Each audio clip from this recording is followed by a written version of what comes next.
Bismillahirrahmanirrahim. Assalamualaikum warahmatullahi wabarakatuh. Alhamdulillah. Alhamdulillahilladzi arsala rasulahu bil huda wa dinil haqq liyudhhirahu 'ala ad-dini kullih wa kafa billahi shahida. Asyhadu an la ilaha illallah wahdahu rabbi la syarika lah وأشهد أن محمدا عبده ورسوله. قال الله تعالى في القرآن الكريم: يا أيها الذين آمنوا اتقوا الله حق تقاته ولا تموتن إلا وأنتم مسلمون. أما بعد، فيا أيها الحاضرون اعلموا رحمكم الله فإن أصدق الحديث كتاب الله وخير الهدي هدي محمد صلى الله عليه وآله وسلم. اللهم علمنا ما ينفعنا وانفعنا بما علمتنا وزدنا علما. Para hadirin akhwat wa ummahat fillah rahimani wa rahimakumullah. Alhamdulillah, pada kesempatan ini kita akan melanjutkan pembacaan kitab Fiqh Sunnah lin Nisa wa ma yajibu an ta'rifahu kullu muslimatin min ahkam, karya Syekh Abu Malik Kamal bin As-Sayyid Salim hafizahullahu ta'ala wa ra'ah. Dan kita sekarang akan masuk di pembahasan Az-zinatu lil mar'atil muslimah, perhiasan bagi wanita muslimah. Sebagaimana telah dijelaskan di pembahasan-pembahasan sebelumnya, annal mar'ata la yajuzu laha an tubdiya zinataha illa li zawjiha aw maharimiha awin nisa aw man taqaddama dzikruhu qariban mimma yajuzu laha ibda az-zinah lahu. Sebagaimana telah dijelaskan bahwa perempuan itu tidak boleh menampakkan perhiasannya kecuali terhadap suaminya, terhadap mahram-mahramnya, atau terhadap muslimah lainnya, atau siapa saja yang boleh memandang perhiasannya sebagaimana pembahasan sebelum ini. Maka baqiya an ta'lami huna amrayn, tersisa bagi seorang wanita muslimah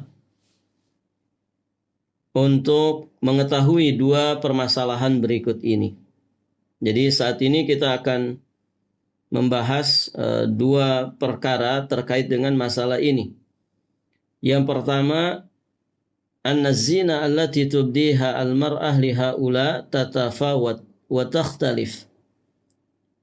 Bahwa perhiasan yang ditampakkan kepada mereka ini itu beragam dan juga berbeda dalam tingkatannya. Apa yang boleh kita tampakkan kepada suami tentu berbeda dengan apa yang boleh kita tampakkan kepada ayah atau saudara laki-laki kita. Begitu juga apa yang boleh ditampakkan kepada ayah dan juga saudara berbeda dengan apa yang boleh ditampakkan kepada suami, kepada ibu, dan juga lain sebagainya. Dan keberagaman tersebut dapat kita ketahui dengan sangat jelas. Nah, ini poin yang pertama. Jadi adanya pembolehan kita menampakkan sebagian perhiasan kita kepada orang-orang tertentu yang sudah dijelaskan di dalam syariat. Ini satu dengan yang lainnya berbeda-beda, bertingkat-tingkat. Menampakkan perhiasan di depan suami tentu berbeda ya dengan menampakkan perhiasan di depan saudara laki-laki kita. Taib. Yang kedua, berhias untuk menampakkan kecantikan kepada suami juga ternyata memiliki batasan-batasan tertentu. Tidak benar ya bahwa perintah menampakkan perhiasan kepada suami itu bersifat mutlak. Ini mohon dicatat bagi para istri yang dikatakan bahwa tidak ada batasan aurat ya terhadap suaminya, namun ternyata dalam masalah berhias, menampakkan sesuatu kepada suami, tetap ada batasan-batasan yang mesti diperhatikan. Jadi para istri tetap tidak boleh berhias dengan sesuatu yang diharamkan dalam syariat. Nih ya, dicatat. Seorang istri tidak boleh berhias dengan sesuatu yang diharamkan dalam Islam. Kemudian tidak boleh berhias dengan sesuatu yang menyerupai laki-laki. Kemudian ya sesuatu yang mengubah asli daripada ciptaan Allah Subhanahu wa taala. Jadi boleh berhias, tapi ingat jangan sampai mengubah esensi ciptaan Allah Subhanahu wa taala. Kemudian yang keempat, berhias dengan sesuatu yang menjadi ciri khas perhiasannya orang-orang kafir. Tidak boleh tasyabbuh dengan apa yang menjadi ciri khas orang-orang kafir dalam masalah dandanan. Nah, semua ini akan menjadi jelas dengan beberapa penjelasan di permasalahan ini yang akan boleh sampaikan. Taib. Dan masing-masing kita mesti bertanya, ya jenis perhiasan apakah yang boleh digunakan? Apa saja pakaian yang dibolehkan dan tidak dibolehkan dalam syariat Islam? Kemudian bagaimana tata cara berpakaian? Nah, seorang muslimah ya mesti menyodorkan pertanyaan-pertanyaan semacam ini pada dirinya, sehingga dia betul-betul bisa bijaksana di dalam permasalahan berhias atau menampakkan perhiasan. Taib. Di sini muallif hafizahullah taala beliau akan menjelaskan beberapa rincian terkait dengan masalah perhiasan ya bagi perempuan muslimah. Pertama, ibu-ibu yang dirahmati Allah, akhwat fillah rahimani wa rahimakumullah. Yang pertama terkait dengan zinatus sya'ri, ya hiasan rambut. Taib. Di sini ibu-ibu yang dirahmati Allah, kita akan mengetahui betapa sempurnanya Islam, betapa indahnya Islam, ya perkara-perkara yang sebagian besar manusia meremehkannya, ternyata Islam betul-betul membahasnya secara terperinci. Ini pertama terkait dengan hiasan rambut. Ibu-ibu, apa yang ada pada diri kita, jiwa dan raga kita, lahir dan batin kita, ya dunia juga agama yang ada pada diri kita, itu sesungguhnya menjadi ujian bagi kita semua. Apa yang ada di dalam raga kita ini, dari ujung rambut sampai ujung kaki, ini semuanya adalah ujian dari Allah Subhanahu wa taala. Dan tentunya konsekuensi orang yang diuji, ada yang lulus dan ada yang tidak lulus. Rambut itu amanah. Rambut itu salah satu di antara nikmat yang Allah Subhanahu wa taala berikan kepada kita. Rambut itu juga menjadi perhiasan yang semakin menjadikan manusia, laki-laki ataupun perempuan, yang memiliki penampilan yang baik. Maka penting kita pahami bahwa rambut ini ujian dari Allah Subhanahu wa taala, dan kita mesti lulus dari ujian Allah Subhanahu wa taala ini. Makanya ada banyak pembahasan ya berkaitan dengan masalah rambut ini. Dan karena kita sedang mempelajari fikih sunnah lin nisa, terkhusus berkaitan dengan masalah wanita, maka di sini pembahasannya akan lebih kepada hiasan rambut terkait dengan masalah wanita. Dan ibu-ibu yang dirahmati Allah Subhanahu wa taala, di sini beliau katakan setiap perempuan itu dianjurkan untuk memperhatikan rambutnya, menyisir rambut, memolesinya dengan air atau minyak, membasuh, mencucinya, atau hal apapun yang terkait dengan masalah perawatan rambut. Kenapa seorang perempuan mesti punya perhatian terhadap rambutnya? Supaya dia itu dapat menampakkan pesona yang bisa membahagiakan suaminya. Ibu-ibu yang dirahmati Allah, kalau kita membahagiakan sesama muslim dengan perkara-perkara yang dibenarkan oleh syariat, itu sudah amalan yang sangat mulia berpahala di sisi Allah. Bagaimana lagi kalau idkhalus surur, ya memasukkan kebahagiaan ke dalam hati itu, ternyata itu adalah hati suami kita. Membahagiakan suami tentu ini menjadi pahala yang besar di sisi Allah Subhanahu wa taala. Jadi tidak lagi diragukan bahwa membahagiakan suami itu sangat dianjurkan dalam syariat Islam. Ketika Rasulullah Shallallahu Alaihi Wasallam ditanya tentang perempuan yang paling baik, apa jawaban Nabi? Nabi Shallallahu Alaihi Wasallam menjawab, "Allati tuti'u idza amara wa tasurru idza nadhara wa tahfadhuhu fi nafsiha wa mali." Kata Nabi, perempuan yang baik itu perempuan yang mematuhi perintah suaminya. Dia taat kepada suami saat diperintah oleh suami. Tentu dalam batasan kebaikan dan ketaatan. Bukan perkara yang maksiat. Dia selalu patuh apapun yang diperintahkan suami selama tidak berseberangan dengan syariat, dia mematuhinya. Kemudian membahagiakannya saat dia memandangnya. Jadi kalau suami mandang itu, pandangan matanya menjadi sejuk ketika melihat istrinya.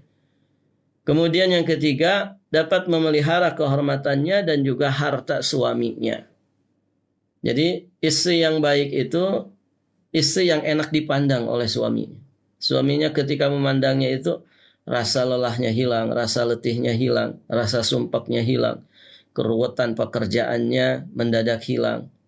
Begitu, hatinya yang sedang sumpek menjadi lapang ketika melihat istrinya. Masya Allah. Oleh karena itu Rasulullah Shallallahu Alaihi Wasallam melarang para sahabatnya saat pulang dari satu perjalanan untuk langsung menemui istri-istri mereka, karena beliau khawatir para istri itu ya dalam kondisi yang kurang pas untuk dilihat. Ya, Nabi khawatir ya para suami akan melihat istri-istri mereka dalam pandangan yang tidak menyenangkan. Kata Nabi Shallallahu Alaihi Wasallam, "Amhilu hatta nadkhula lailan, kay tamtashita sya'ithah wa tastahiddal mughibah." Kata Nabi, tundalah pertemuan kalian dengan istri-istri kalian sampai malam hari tiba, supaya mereka itu bisa menyisir rambutnya. Supaya mereka itu bisa menyisir rambutnya yang kusut, kemudian mencukur bulu kemaluannya. Nah, di sini disebutkan di dalam riwayat Imam Al-Bukhari dan juga Imam Muslim. Dan dikatakan oleh beliau, sya'ithah itu artinya perempuan yang rambut kepalanya berdebu dan juga kotor. Lihatlah di sini Nabi Shallallahu Alaihi Wasallam ya memberikan satu bimbingan yang sangat luar biasa. Ya, bagaimana seorang suami dan istri itu betul-betul bisa saling menjaga keharmonisan juga keromantisan di dalam rumah tangganya. Sampai-sampai Nabi melarang para sahabat ya kalau pulang dari safar jangan langsung pergi ke rumah. Ya, artinya jangan langsung pulang ke rumah. Hendaknya memberikan kesempatan kepada para istri untuk bersiap-siap menyambut suaminya. Makanya kan ada adab ya. Kalau seorang suami datang dari safar itu tidak langsung ke rumah, tapi datang dulu ke masjid. Ya, dia pun bisa bersih-bersih dulu begitu ya. Bisa berseka dulu, kemudian bisa melaksanakan sholat sunnah ya sebelum dia datang ke rumahnya. Ya, sehingga ada kesempatan untuk para istri ya mereka bersiap-siap menyambut kedatangan suaminya. Kalau rambut mereka sedang kusut, mereka bisa nyisir dulu. Kalau mereka berbadan bau, ya karena berjibaku dengan urusan dapur, mereka bisa mandi dulu, berseka dulu, membersihkan badan dulu, dan lain sebagainya. Ya, terlebih para jamaah sekalian yang dirahmati Allah, di masa seperti saat ini, ya begitu mudah ya kita untuk bisa mempraktekkan hal yang semacam ini. Ya, para suami bisa memberikan informasi terlebih dahulu kepulangannya kepada istrinya, begitu ya, sehingga para istri juga bisa punya waktu yang lapang untuk dia bersiap-siap menyambut kedatangan suaminya. Dan di sini Nabi Shallallahu Alaihi Wasallam menjelaskan juga terkait dengan masalah berhias berdandannya perempuan. Kai tamtashita asy-syi'atsah. Kai tamtashita asy-sya'itsah wa tastahiddal mughibah. Ya, jadi di sini Nabi menyebutkan nyisir rambut, kemudian mencukur bulu kemaluan.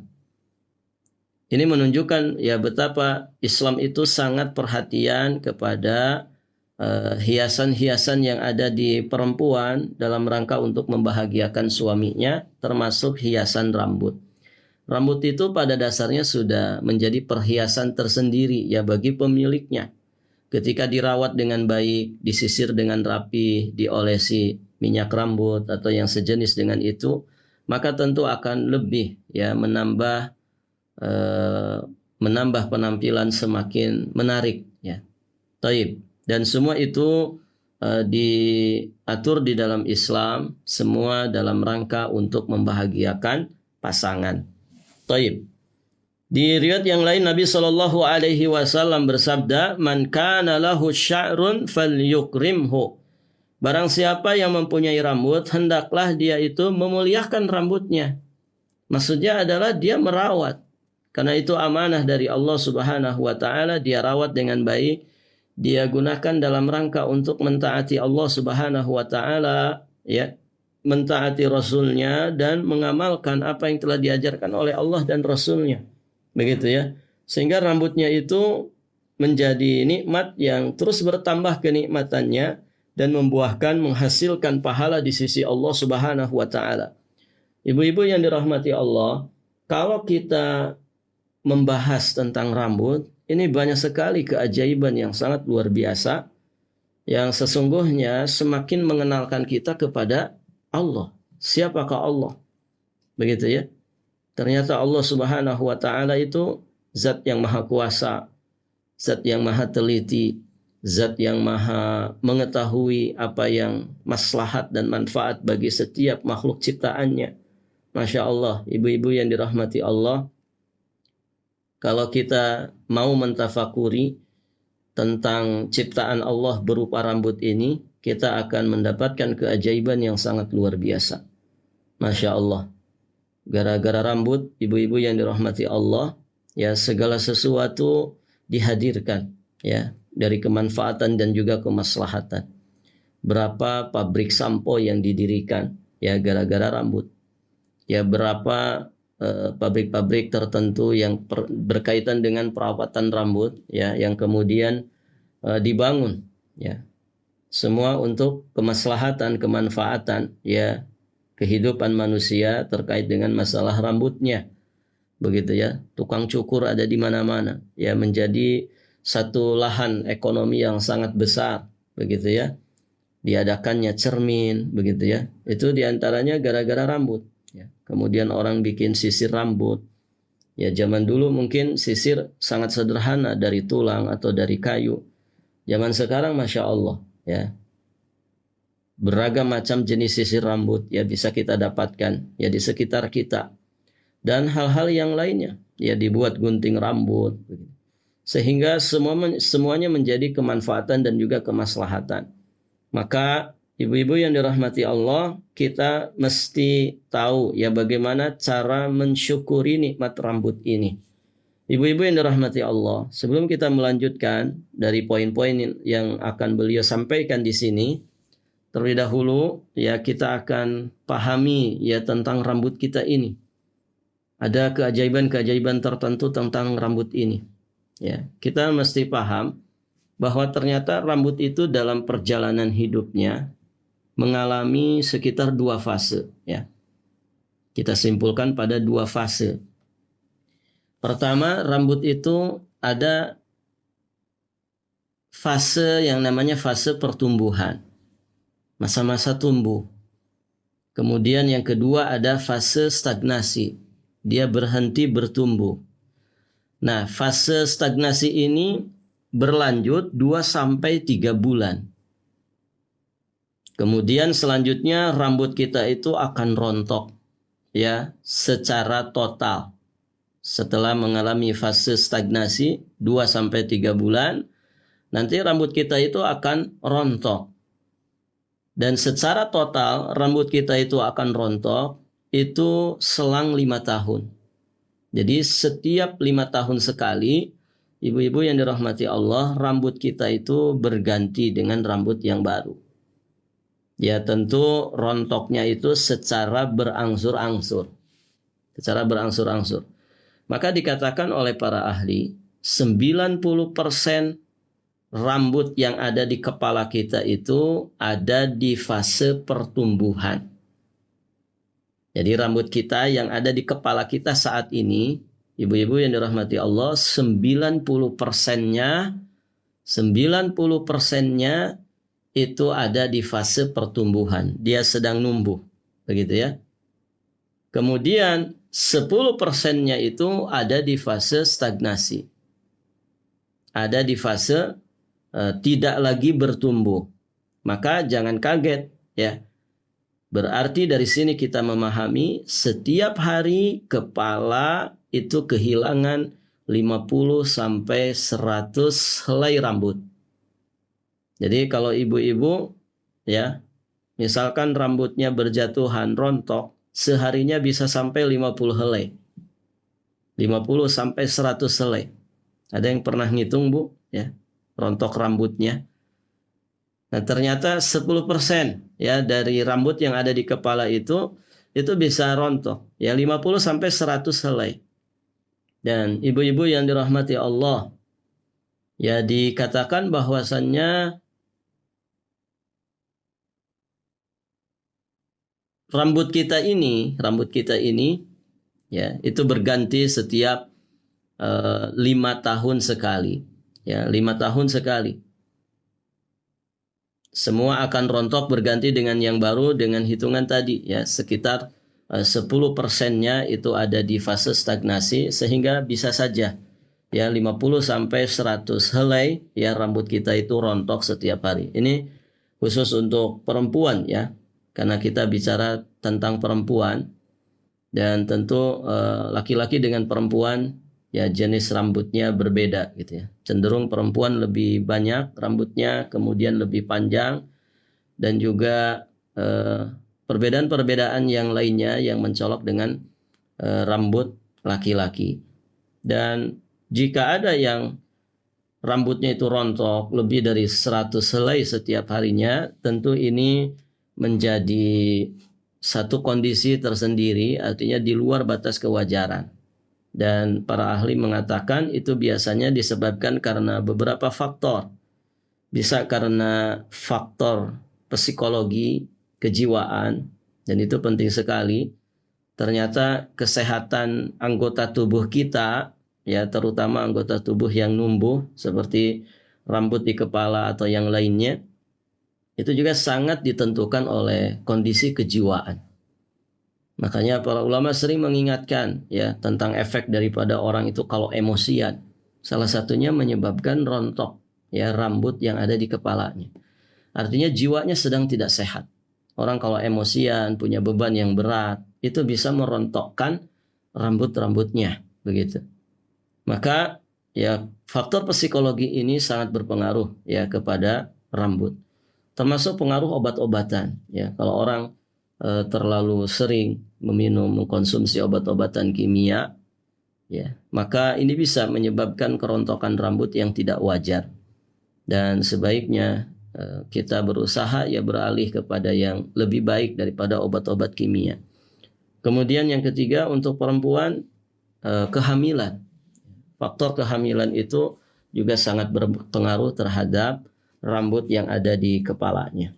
Taib, ibu-ibu yang dirahmati Allah, dari pemaparan ini saja ya kita bisa melihat ya bagaimana kuasanya Allah Subhanahu wa taala ya, bagaimana maha besarnya Allah Subhanahu wa taala yang menciptakan rambut yang ada pada kepala kita, pada tubuh kita. Dan ternyata tidak semua rambut itu terus mengalami pertumbuhan gitu ya. Kalau kita lihat ya rambut alis ini dari dulu ya segitu-gitu saja. Walaupun sama-sama mengalami kerontokan, mengalami pertumbuhan dan juga fase stagnasi.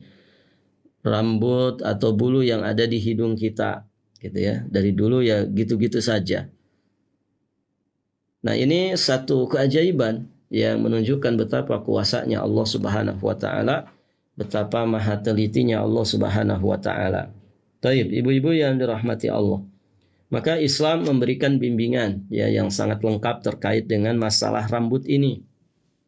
Nah, kita akan jelaskan beberapa poin yang disampaikan oleh penulis hafizahullah taala. Pertama, tentang tata cara menyisir rambut. Yang pertama, menyisir rambut itu hendaknya dimulai dari sisi kanan kepala kita. Dimulai dari sisi yang kanan. Diriwayatkan oleh Aisyah radhiyallahu taala anha, sebagaimana yang pernah dijelaskan di pembahasan sebelumnya, bahwa Rasulullah Shallallahu alaihi wasallam beliau senang mendahulukan yang kanan saat memakai sandal, saat berjalan, saat bersuci, dan dalam setiap perilaku beliau. Maka termasuk dalam masalah menyisir, ya dahulukan yang kanan. Kalau kita mempraktekannya ta'atan li Rasulillah sallallahu alaihi wasallam iktidaan bih, dalam rangka meneladani Nabi sallallahu alaihi wasallam yang senang mendahulukan yang kanan, insyaallah itu akan menjadi pahala di sisi Allah. Taib. Kemudian ibu-ibu yang dirahmati Allah, yang kedua, memolesi dan merapihkan rambut yang acak-acakan dengan air atau dengan minyak yang bermanfaat untuk rambut kita. Jadi jangan sampai dibiarkan begitu saja. Tapi olesi, rapihkan rambut yang acak-acakan tadi. Nabi Shallallahu alaihi wasallam bersabda ketika melihat orang yang tidak menyisir rambutnya, tidakkah orang itu menemukan sesuatu yang dapat merapihkan rambutnya? Artinya kenapa dibiarkan acak-acakan? Apalagi bagi seorang muslimah, bagi seorang istri. Begitu ibu. Ya, seorang istri harus pandai di dalam merawat rambutnya. Tadi ya, niat dan tujuannya adalah dalam rangka mengikuti petunjuk Allah dan Rasulnya untuk membahagiakan pasangannya, membahagiakan suaminya. Itu jadi pahala yang besar di sisi Allah Subhanahu wa ta'ala. Nabi itu suatu ketika ya pernah dipergoki oleh sahabat. Nabi ketika itu malam hari keluar dari pintu rumahnya, kemudian berpapasan dipergoki oleh seorang sahabat. Dalam kondisi Nabi seperti selesai mandi, kemudian dengan rambut yang diminyaki, ya sampai mengkilap ya kelihatan, sehingga sahabat itu memberikan keterangannya bahwa demi Allah ya, bulan purnama yang ada di malam itu ya kalah jauh ya dalam masalah keindahannya ya ketika aku melihat wajahnya Rasulullah Shallallahu alaihi wasallam, ya menunjukkan bahwa Nabi juga ternyata orang yang sangat perhatian kepada penampilan dirinya. Taib, ibu-ibu yang dirahmati Allah, dan juga sangat penting terkait dengan masalah rambut, ya menjaga pola makan yang seimbang. Makanan-makanan yang tidak kaya nutrisi atau bahkan makanan-makanan yang banyak mengandung racun, ini bisa saja berpengaruh kepada rambut yang ada di kepala kita, ya termasuk ya uban yang cepat keluar, ya padahal belum waktunya. Usia keluarnya uban bagi perempuan itu rata-rata usia 45 ke atas. Nah sekarang ini ibu-ibu yang dirahmati Allah, mungkin di antara kita ada yang usianya belum sampai ke usia 40. Tapi ternyata ubannya sudah pada muncul. Nah itu salah satu penyebabnya, kata para ahli, adalah karena makanan-makanan yang banyak mengandung racun. Makanan-makanan yang tidak seimbang, pola makan yang tidak sehat. Begitu ya. Makan banyak tapi kandungan nutrisinya tidak ada. Begitu. Kemudian juga hindari bergadang. Ya. Ini salah satu ikhtiar untuk merawat rambut. Karena orang yang suka bergadang ini ngefek kepada kesehatannya. Kesehatan juga bisa ngefek kepada rambutnya. Kemudian jaga kesehatan dan jaga kondisi jiwa kita ini. Karena rambut itu merupakan bagian anggota tubuh yang hidup. Begitu ya. Sehingga kesehatan yang ada pada diri kita sangat berperan kepada kesehatan rambut kita. Kemudian kalau menggunakan sisir, ya gunakan sisir yang ujung-ujungnya tidak tajam. Gunakan sisir yang ujungnya tumpul, kemudian tidak sempit. Sehingga ketika menyisir dalam kondisi yang nyaman, dan rambut kita mudah untuk disisir. Taib, ibu-ibu yang dirahmati Allah. Poin berikutnya yang beliau sampaikan di sini, tidak boleh menyambung rambut ya memakai wig.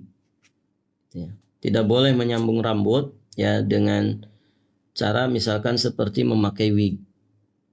Sambung rambut. Ya, dalam Islam tidak diperkenankan. Asma meriwayatkan, la'ana Nabi sallallahu alaihi wasallam al-wasilata wal mustawsilah. Rasulullah sallallahu alaihi wasallam melaknat orang yang menyambung rambutnya atau dia memakai sambung rambut wig, dan orang yang meminta orang lain untuk menyambung rambutnya. Jadi orang yang menyambung rambutnya atau meminta disambung rambutnya, ini terlaknat. Al-la'nah at-tardu minar rahmah. Laknat itu adalah terusir dari rahmat Allah. Ya, orang kita menyebutnya dengan terkutuk, terlaknat. Maksudnya dia jauh dari kasih sayang Allah Subhanahu wa taala. Nah, perbuatan menyambung rambut ini diharamkan bagi perempuan, juga bagi laki-laki tentunya. Meskipun rambutnya itu rontok. Jadi kalaupun rambut kita rontok, ibu-ibu yang dirahmati Allah, ikhtiarnya bukan disambung. Ikhtiarnya bukan itu, karena menyambung rambut itu ikhtiar yang diharamkan. Dalam riwayat yang lain, Asma pernah bercerita, seorang perempuan datang kepada Rasulullah Shallallahu Alaihi Wasallam dan beliau mengadu, aku menikahkan anak perempuanku, kemudian dia tertimpa penyakit hingga rambut kepalanya itu rontok, sedangkan suaminya menuntutku atas kejadian itu. Maka pertanyaannya, bolehkah aku menyambung rambut anakku itu? Kemudian Rasulullah Shallallahu Alaihi Wasallam mencela orang yang menyambung rambutnya dan juga orang yang meminta untuk menyambung rambutnya. La'anan Nabiyyu sallallahu alaihi wasallam al-wasila wal mustausilah. Kemudian di satu cerita, Muawiyah ibnu Abi Sufyan juga pernah melihat potongan rambut yang dipegang seorang penjaga. Maka dia bertanya, di manakah para ulama kalian? Aku pernah mendengar Rasulullah sallallahu alaihi wasallam pernah melarang perbuatan ini. Dan beliau bersabda, innama halakat banu Israel haitsu takhadha hadhihi nisa'uhum. Bani Israel itu binasa karena kaum perempuan mereka melakukan hal ini. Jadi bisa ditarik kesimpulan dari riwayat-riwayat tadi bahwa perempuan tidak boleh menyambung rambutnya dengan rambut orang lain seperti memakai wig. Baik ditujukan untuk menampakkannya kepada suami, lebih-lebih kepada yang lainnya. Perbuatan ini jelas haram. Nasallallahu al-afwa wal afiyata wassalam. Poin ini ibu-ibu yang dirahmati Allah, banyak sekali orang yang tidak lulus darinya. Begitu ya. Hanya gara-gara karena ingin tampil menawan, menarik hati, sedap dipandang sama orang. Kemudian dia sambung rambutnya. Ya, dipakai untuk berdandan, berhias, ya, dibikin sanggul, dibikin gelung dan lain sebagainya. Nah, menyambung rambut seperti ini, ya, hukumnya haram. Apakah boleh menyambung rambut dengan serangkaian sutra, wol, atau semacamnya? Yang itu adalah bukan jenis rambut. Allahu a'lam, di sini dinyatakan bahwa pendapat yang rajih, pendapat yang paling kuat menyatakan bahwa perempuan boleh menyambung rambutnya dengan serangkaian sutra, wol, ataupun tenunan. Dengan catatan tentunya. Apa syaratnya? Tidak menyerupai rambut. Artinya bahan-bahan tadi dibuat tidak menyerupai rambut. Karena perbuatan tersebut bukan termasuk menyambung rambut. Begitu ya. Dan tidak dimaksudkan untuk menyambung rambut, tetapi hanya bertujuan untuk memperindah dan memperbagus saja. Jadi kalau bahannya bukan dari jenis rambut, ya, maka tidak mengapa. Allahu a'lam bis-shawab. Berikutnya, mencukur bulu kemaluan dan mencabut bulu ketiak. Ini termasuk sunnah-sunnah alamiah bagi manusia. Istihdad itu maknanya menghilangkan bulu kemaluan. Bulu yang tumbuh di sekitar alat kelamin manusia. Para perempuan dianjurkan untuk menjaga agar tidak terdapat bulu pada kemaluan dan juga ketiaknya. Kenapa? Karena perbuatan itu termasuk sunnah-sunnah alamiah manusia yang sangat dianjurkan. Artinya para wanita muslimah mesti punya perhatian dalam masalah ini. Begitu ya. Tadi semua itu dalam rangka menyenangkan suaminya. Ya. Pertama tentu ta'atan lillah wa ta'atan li rasulih. Dalam rangka taat kepada Allah dan juga Rasulnya. Kemudian dalam rangka untuk membahagiakan suaminya. Perempuan ataupun laki-laki makruh hukumnya membiarkan bulu tersebut panjang.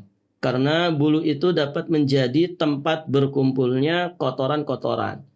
Dan tentu akan menjadi sumber tersebarnya bau busuk yang tidak disukai oleh setiap pasangan. Ya. Ini berlaku bagi laki-laki dan perempuan. Makanya perhatikan.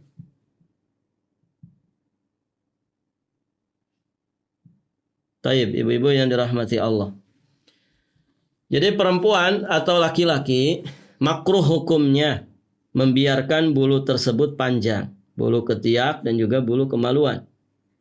Kenapa demikian? Karena kalau dua bulu ini panjang, ini akan menjadi tempat berkumpulnya kotoran-kotoran. Untuk selanjutnya akan menghasilkan aroma yang bau, yang tidak sedap, yang tentu tidak akan membuat nyaman pasangan. Oleh karena itu Rasulullah Shallallahu Alaihi Wasallam memberi nasihat untuk tidak membiarkan bulu itu tumbuh melebihi 40 malam. Itu batasan maksimal 40 malam. Jangan sampai lewat daripada 40 malam. Diriwayatkan oleh Anas, "Waqita lana fi qassi syaribi wa taqlimil adhfar wa nadfil ibti wa halqil anah alla natruka akthar min 40 lailatan." Kami diberi jangka waktu untuk mencukur kumis, memotong kuku, bulu ketiak, dan mencukur bulu kemaluan supaya tidak membiarkannya lebih dari 40 malam. Artinya kalau lebih dari 40 hari, 40 malam, tentu ini akan mengakibatkan panjangnya bulu-bulu tersebut. Dan tadi efeknya akan sangat buruk sekali. Baik, ibu-ibu yang dirahmati Allah, lagi-lagi ini menunjukkan betapa sempurnanya Islam, betapa indahnya ajaran Islam, hal-hal yang banyak mungkin diremehkan oleh kebanyakan manusia ternyata dibahas di dalam Islam. Dan kita bersyukur ala nikmatil Islam wal iman. Kita bersyukur kepada Allah atas nikmat Islam dan juga nikmat iman yang tidak hanya membimbing kita untuk mendapatkan kebahagiaan, kesejahteraan, keharmonisan hidup di dunia, ya. Ya, tidak hanya mengajarkan kita untuk mendapatkan keselamatan di akhirat, namun juga ternyata benar-benar membimbing kita secara lengkap, ya, bagaimana mendapatkan kebahagiaan, kesejahteraan di dalam kehidupan dunia ini. Taib, berikutnya. Ibu-ibu yang dirahmati Allah, di sini juga dibahas tentang an-nims. Ini masih berkaitan dengan masalah rambut. Ya. An-nims yakni membuang bulu wajah. Menurut sebagian ulama, nims itu adalah membuang seluruh bulu di wajah.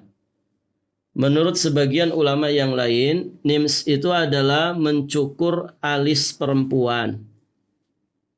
Dan lebih terperinci lagi menipiskannya tanpa membuang semua bulu wajah.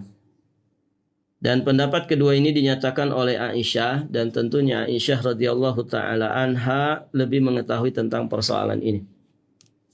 Dan nims, ibu-ibu yang dirahmati Allah, nun, mim, dan sad, an-nims, itu hukumnya haram, baik untuk menampakkannya kepada suami, lebih-lebih kepada orang lain, baik dengan izin suami maupun tanpa seizin daripada suami.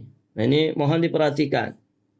Dan lagi-lagi masalah ini banyak sekali para muslimah yang tidak lulus darinya. Begitu ya, terkait dengan urusan alis. Nabi SAW mengingatkan, karena Nabi sallallahu alaihi wasallam la'anan namisata wal mutanammisah. Rasulullah sallallahu alaihi wasallam melaknat orang yang membuang bulu wajahnya membuang bulu alisnya, dan orang yang diminta untuk membuang bulu wajahnya. Ketika perbuatan tersebut merupakan bentuk pengubahan terhadap hakikat daripada ciptaan Allah, maka perbuatan tersebut hukumnya haram. Haram bagi orang yang membuangnya, dan juga haram orang yang dibuang bulunya. Jadi tidak boleh kita menjadi pelaku yang membuang bulu alis dari orang lain, atau kita, bulu alis kita yang buang. Ini kedua-duanya dilaknat. Tentu orang dilaknat dijauhkan dari rahmat Allah Subhanahu wa ta'ala.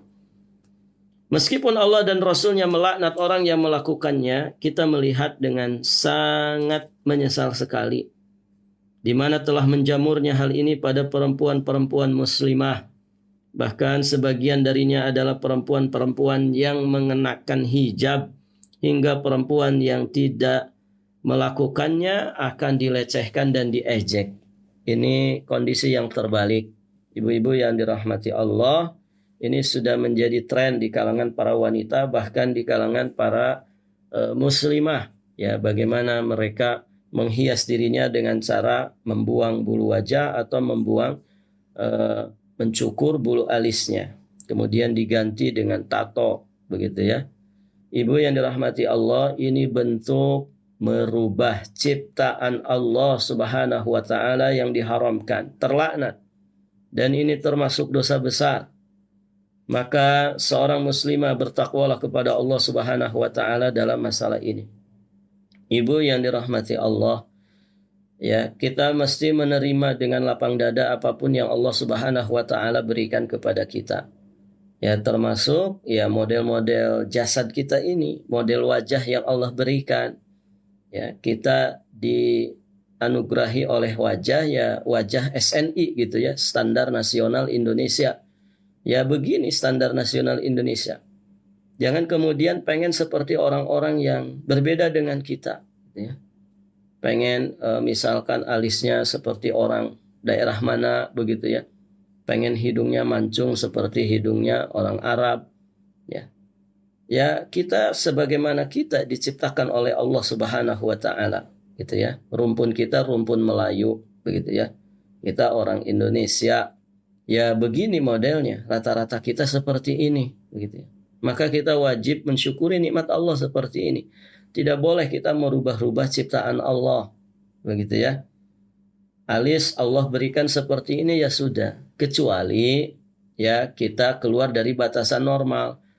Bulu alis kita misalkan sampai nutupin mata, acak-acakan numbuhnya, ada yang ke atas, ada yang ke pinggir, ada yang ke bawah, ada yang ke kanan, ada yang ke kiri, sampai keluar dari jalur batasan alis yang sewajarnya. Dalam kondisi seperti itu tentu lain lagi, begitu ya. Kita diperkenankan untuk merapihkannya sehingga ada pada wujud aslinya. Namun itu kan 1-2 kasus saja pada manusia. Galibnya pada umumnya manusia alhamdulillah diberikan kondisi yang normal. Wajahnya, kemudian apa yang ada di wajahnya seperti alisnya, tumbuh dalam kondisi yang normal. Maka syukuri itu. Jangan kemudian dirubah-rubah. Sudah dikasih sama Allah kemudian dibuang sama manusia, diganti dengan produknya manusia. Dan ini madarat ibu-ibu yang dirahmati Allah, dunia dan juga akhirat. Dan ibu yang dirahmati Allah, orang kalau alisnya bagus misalkan, tapi wajahnya pas-pasan atau bahkan menengah ke bawah gitu, kan jadinya nggak matching gitu ya. Alisnya misalkan ke sebelah mana begitu ya, kayak orang Korea tapi wajahnya wajah Indonesia, tetap saja nggak matching. Yang ada adalah jelek begitu kan. Kita kadang melihat orang-orang yang hidungnya katanya disuntik pakai silikon atau apa, bukan nambah bagus begitu ya, tapi malah nambah berantakan wajahnya, begitu, nggak karu-karuan. Maka syukuri apa yang Allah beri. Jangan kita durhaka kepada batasan-batasan Allah Subhanahu wa ta'ala. Nikmati dan syukuri apa yang Allah Subhanahu wa ta'ala berikan kepada kita. Hiasi diri kita dengan hiasan yang sewajarnya yang dibolehkan oleh syariat, dan lebih penting dari itu, hiasi jiwa raga kita itu dengan akhlakul karimah, dengan akidah yang benar, dengan ibadah yang benar. Itu sesungguhnya yang akan menghiasi jiwa raga kita, lahir batin kita, dan dunia akhirat kita. Taib, ibu-ibu yang dirahmati Allah. Berikutnya, jika perempuan ditumbuhi kumis atau jenggot, maka dia harus membuangnya. Jelas ya, ini di luar daripada kewajaran sebagai seorang wanita. Dalam beberapa kondisi ya, yang bukan secara alamiah, perempuan itu ditumbuhi kumis dan juga jenggot. Ya, sehingga ini keluar dari batasan kebiasaan wanita. Oleh karena itu, sepantasnya lah dalam kondisi ini dia membuangnya. Karena dengan membuangnya berarti dia mengembalikan dirinya pada esensi awal penciptaan dan bukan mengubahnya. Begitu ya, seperti tadi yang alisnya misalkan acak-acakan kesana kemari, tumbuhnya itu enggak karu-karuan, ya dia kembalikan kepada asal penciptaannya yang normal. Allahu a'lam bis-shawab. Ibu-ibu yang dirahmati Allah, sampai di sini pelajaran kita. Semoga apa yang kita bahas menjadi ilmu nafi bagi kita, dan semoga apa yang disebutkan di pembahasan ini dari larangan Allah dan juga Rasul-Nya, semoga kita bisa menjauhinya. Dan apabila ada yang pernah melakukannya, maka kewajibannya adalah bertaubat kepada Allah Subhanahu wa taala taubatan nasuha, berazam untuk tidak mengulanginya kembali dan terus memperbaiki dirinya sampai ajal datang menjemputnya. Baik. Akhir da'wana alhamdulillahi rabbil alamin.